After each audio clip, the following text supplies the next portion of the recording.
And a bit of an ad break, an advert. I've got other opinions if you don't like the ones you're going to hear tonight. And tomorrow evening, I'm doing a meeting for anti-capitalist resistance on the centenary of partition. If you go on the ACR website or on its Facebook page, you can register there. And it'll be in conjunction with an historian with much more impressive academic credentials than my O levels, William O'Brien. Okay. And as part of the research I've been doing around the centenary of partition, I've been immersing myself in the British and Irish press of 100 years ago to the week.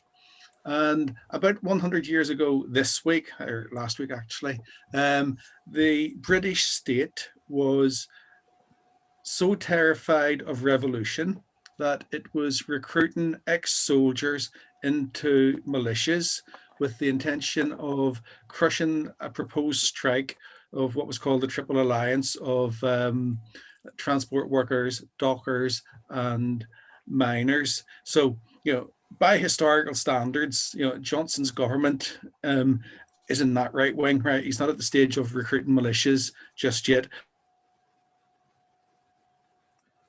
But I think in terms of our political and biological lifetimes, this Johnson administration is probably as far right as we've seen since Thatcher took on the miners. And what got Johnson into office, of course, was Brexit. And the only way you can understand Brexit, I think, is as part of that global shift to the right and extreme right that we saw. In the States, it was Trump. In Brazil, it's Bolsonaro, Modi, Orban, Putin, and on the list goes. Brexit, the accents might have been posher. Some of the characters may have been a bit more eccentric, but it was very much part of the same trend. And one of the ways you can judge that is the explicit racism in the pro-Brexit movement. I attended pretty much all of the major anti-Brexit demonstrations, and some of them are very big indeed, huge, absolutely huge. And it's true that they were probably comprised of the more affluent, better organized, better educated sections of the working class, who felt that they wanted to transcend a narrow British national identity. They wanted to be part of this broader European identity. Now, that's not to downplay all the criticisms that Marxists have of the European Union, with its fortress Europe, repelling migrants in the Mediterranean, and so on. But in the British context, those people who oppose Brexit in whatever form were expressing some sense of internationalism. And you contrast the anti-Brexit demonstrations with the pro-Brexit demonstrations, and it was night and day. Right, the pro-Brexit demonstrations, there weren't all that many of them, and they weren't very big, but they tended to be absolutely indistinguishable from a typical far-right neo-Nazi BNP EDL type affair, football hooligans, Nazi Union Jacks, England flags, middle-aged drunk men fighting with the cops and wearing football T-shirts. To an extent, that this was Brexit's mass base. And I think what always struck me was I went along to one or two of the events organized by the pro-Brexit left. First thing to say about those is they were very small indeed, and tended to be the members of those far left organizations in the area. Not once did they dare to organize anything on the streets, because they knew that the far right would flock to it. Okay, so no other Brexit was possible in the circumstances of the last few years, because if you look at where the origins of the idea came from, it was something that developed on the fringes, the extreme fringes, the nuttier fringes, there's no other word for it, of the far right of the Tory party and some of the ginger groups around that. Now, it's true that in the 70s, a lot of the opposition against the British state joining the common market was from the far left, the Communist Party, and so on, Tony Benn, people like that. But the world changed, and this idea became virtually the sole possession of the far right. And while you'll never meet a Brexiteer who says, I'm a racist, what was apparent the whole way through was the use of racism and anti-migrant feeling in particular to galvanise the Brexit vote. So for years, you've got papers like The Sun, the Daily Mail, the Daily Telegraph, coming out with horror stories about these Bulgarians, these Romanians, the tens of millions of Turks who would flood England if Turkey were allowed to accede to the European Union. And Dominic Cummings was absolutely clear about this. He said, right, our slogan is 350 billion, that was for the NHS, and Turkey. Right, so money for the National Health Service and immigrants. And of course, one of the big and immediate impacts of this has been right, the shutting of the borders of the British state to, it's about what, 500 million European citizens. So during the period that the British state was in the European Union, right, somebody from Bolton could move to Barcelona and get an education there, get a job there without any formalities. Equally, young unemployed people from Greece, Italy, Spain, and the hospitality industry in London in particular was hugely reliant on this source of migrant labour, as is the British agricultural system. Was utterly dependent on that. Right. That's been shut down. Now, one of the side effects of COVID is that it's not clear how this turning off the tap of relatively cheap migrant labour is going to affect the British economy, particularly the service sector. But it was that shutting the borders, that English nationalism, that British exceptionalism that was at the heart of this. But that explains the racist mass base, I think. But from the point of view of the political leadership of the movement, the Rees-Moggs, the Cummings, the Goves, the Johnsons, and all the rest of it, one of the things that they want to do is remove the limited protections that European law give to workers in the British state. So the Working Time Directive, it puts a limit on how many hours a day people in large sectors of the economy can work. Right? The Tories want to get rid of that. They want to keep out all but the wealthiest of migrants.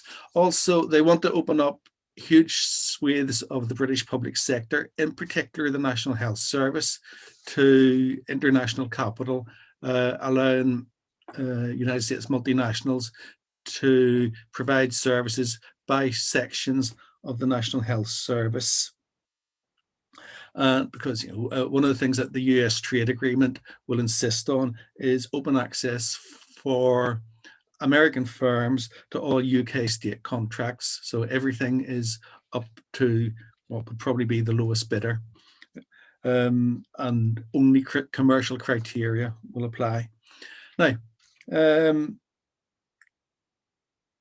and it's absolutely true.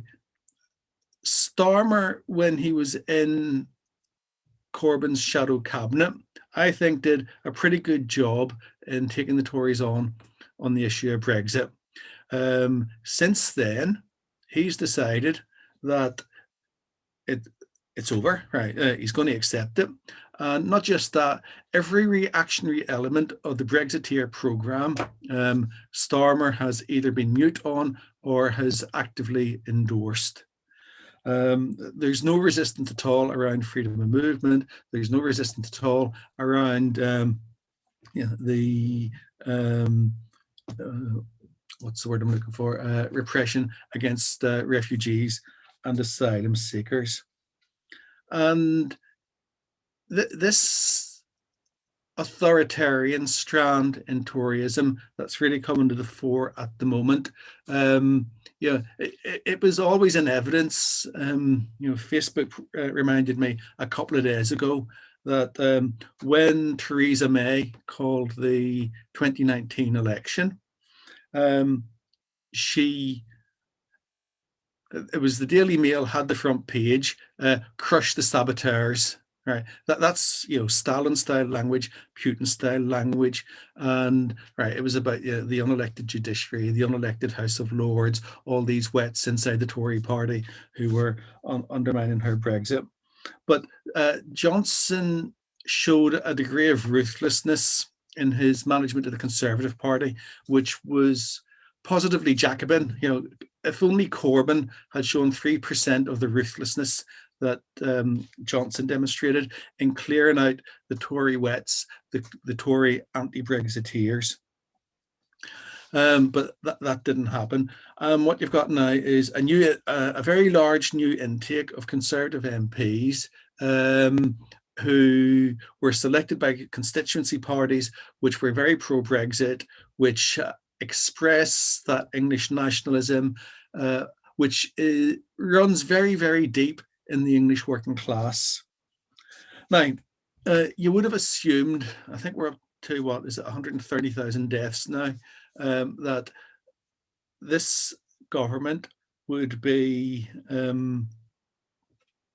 facing demands for it to resign. There'd be people out with pitchforks and torches on the streets, storming down the street. But actually, the Tories are well ahead of Labour at the minute, and look absolutely bulletproof for the foreseeable future.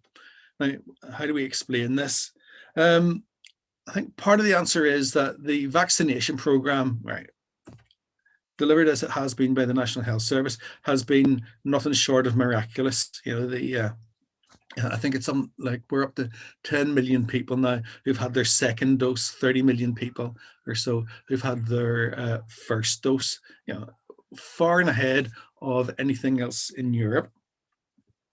There's also, of course, that tendency people have, maybe in times of crisis, to rally around their government, vaguely assuming that the government knows what it's up to. Then, of course, there is a consequence. If you spend his entire period as leader denigrating whatever political alternative Corbyn offered, then it leaves you ideologically naked when you're confronting what's a relatively ideologically coherent Conservative Party. So that's why Starmer has got absolutely nothing to say distinctive on any issue, either from COVID to the recent stuff about football. Though where Labour is making a very, very, very modest impact, though, is on this issue of corruption, which is now really, really egregious. Now, it's not at the level, for example, where it might be in parts of the south where you bung a councillor a couple of grand and you get your planning permission. That sort of stuff doesn't happen here yet. You would probably still get arrested if you tried to bribe a cop. But what's becoming apparent to virtually everybody who can watch a TV news bulletin or read a news website is that the British state is now visibly corrupt at the very, very highest levels, where a bunch of people who've been to posh schools are doling out patronage to each other, covering each other's arses when they get rumbled by journalists. And one example of that is Dido Harding's husband. He's a Tory MP. He's responsible. He's the anti-corruption champion of the British Cabinet Office. By a pure coincidence, his wife has got responsibility for a £23 billion budget on a Eustace track and trace system, which is paying consultants £6,000 a week. And of the 90 odd MPs who lost their seats or stood down at the last general election, Johnson has given 25 of them jobs, some sorts of sinecures. Others have been given posts in the House of Lords. And it was reported at the weekend that Labour is now finding it increasingly difficult to find academics, economists, scientists, and so on, who are willing to be seen in public discussing with them, because it will impair their relationship with government. Right? I think that's quite new. I mean, that's the sort of thing that you expect to happen in Turkey, you expect to happen in Russia. Typically, the British state has allowed a certain pluralism, ideologically, among these professional castes. Now, what we've seen is the use of the pandemic to suppress the rights to political protest. The most striking example was at the protest in Clapham around the killing of Sarah Everard, where the cops went in very heavy-handedly, right, in a way that you didn't see them doing with the Chelsea fans yesterday. But what they were trying to do was make it illegitimate to have any form of public protest, going well beyond the legal powers that the pandemic legislation gives them. And that's reaching its apotheosis in the police crime sentencing and courts bill. And what that does is it allows the police to declare illegal any protest, with the option of giving fines and arresting participants and organisers. So what's this going to do? Well, it's going to prevent pretty much every form of legitimate protest that you can think of. So if people organise to stop bailiffs carrying out an eviction, or organise a picket of a McDonald's around a campaign against low wages, or block a bridge a la Extinction Rebellion, to protest against climate change, or disrupt an arms fair, right, you can be arrested, fined, and be looking at a prison sentence. And God help you if you decide to draw a moustache on a statue of Winston Churchill. That will get you a potential 10 years in prison, more than you would do for beating up a woman. And as Jonathan alluded to today, they're trying to force through legislation, which essentially means any British soldier at any time, anywhere, can kill anybody he wants, so long as it's not in England, and get away scot-free with it. And just as an anecdote, this was discussed in my Labour Party General Committee, which is, what would you call it, like an executive of all the Labour Party branches in the area. And there was a discussion on that. And I come in quite hard, saying that in the chapel opposite my sister's house, there's a plaque to the people of Ballymurphy who were murdered by the British Army. And what this thing is doing is saying these men can get away with mass murder scot-free. And that was quite interesting, because it really polarised the Labour Party in the area. What you would call the Corbyn left, were absolutely in agreement with me. And the Starmer right said, well, it's a complicated area of parliamentary tactics, and let's not denigrate our heroic troops.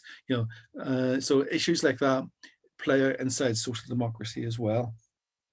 Now, where's it going? I think the big difference with Scotland is that you've got a major bourgeois party which seems pretty committed to independence, and it looks to me fairly likely that it's going to win a landslide at the next election.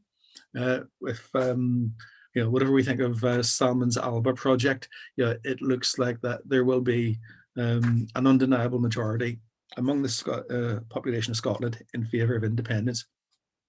And definitely the reaction against the English nationalist Brexit is behind that. We're also seeing a growth in support for independence in Wales, albeit at a more a lower level, from a much lower base. In England, the situation is absolutely dire. The Corbynite left, it's fighting a series of defensive battles and winning next to nothing. The Labour leadership has imposed a three-line whip, essentially endorsing every reactionary idea that the Tories come up with.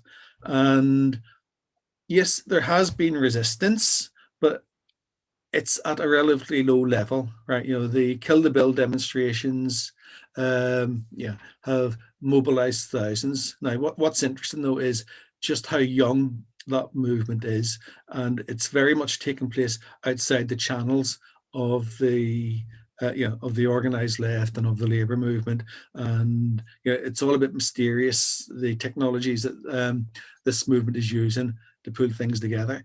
Though, to be frank, as with all these movements, it does tend to be a bit ideologically nebulous, I suppose you could say. So, I mean, it looks to me, in summary, that we're in for a period of a fairly stable conservative majority, right? The idea that right, the masses are going to take to the streets and overthrow the Tories, I just don't see happening anytime soon. Right, the mood here at the minute, I think, is a sense that people just want to get through the other side of the pandemic, and the political level is low and demoralized. That's me.